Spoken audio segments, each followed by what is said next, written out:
హరే కృష్ణ.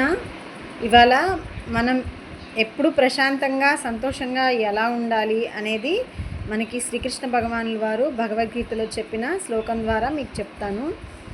అదేంటంటే భక్తి యోగంలో 12వ అధ్యాయంలో 12వ శ్లోకం.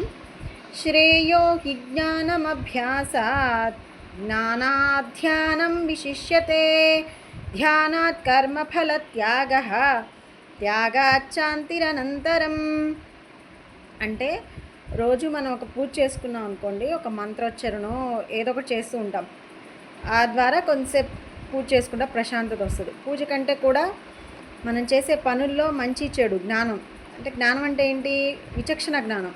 ఇది ఏది మంచి పని, ఏది చెడు పని, మంచి ప్రవర్తన, చెడు ప్రవర్తన, దాని ద్వారా మనం కొంత ప్రశాంతతను పొందుతాం. దాని తర్వాత రోజు కాసేపు ధ్యానం చేసుకోమని చెప్తారు. ధ్యానం వల్ల ప్రశాంతత వస్తుంది. ధ్యానం కంటే కూడా కర్మఫల త్యాగం వల్ల ప్రశాంతత వస్తుందన్నారు. ఇక్కడ ధ్యానం కంటే కూడా ఎందుకన్నారంటే, ధ్యానం వల్ల ప్రశాంతత వస్తుంది కాదంటలేదు.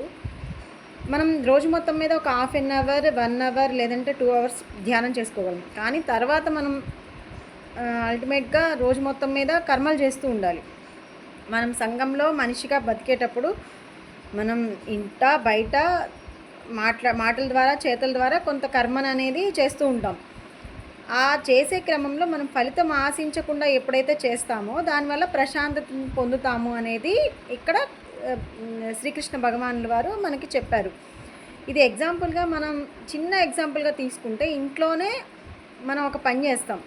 పని చేసినప్పుడు ఫలితం ఆశించడం వదిలేయండి. ఫలితం అంటే ఈవెన్ వంటే చేస్తాము, బాగా కుదిరింది, అయ్యో చెప్పలేదేంటి కనీసం, లేదు నేను ఈ పని చేశాను కాబట్టి నువ్వు ఎక్స్పెక్టేషన్స్, ఎదుటి వాళ్ళ నుంచి ఎక్స్పెక్టేషన్స్ ఎప్పుడైతే మనం కట్ చేస్తామో అప్పుడు మనం ప్రశాంతత అల్టిమేట్ అనమాట. దాని ద్వారా వచ్చే ప్రశాంతత ఇంక నీకు దేని ద్వారా రాదు.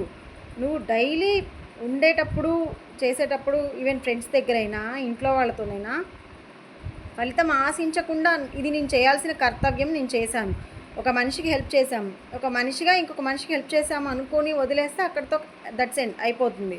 లేదు ఇంట్లో వాళ్ళతో చేసినప్పుడు నా బాధ్యత, నేను ఈ పని చేయాల్సిన బాధ్యత నేను చేశాను అంతవరకు. కానీ ఎప్పుడైతే నువ్వు ఎక్స్పెక్టేషన్స్ చేస్తావో అప్పటి నుంచే నీకు ప్రాబ్లమ్స్ క్రియేట్ అవుతాయి అని చెప్పారు భగవానులు. హరే కృష్ణ.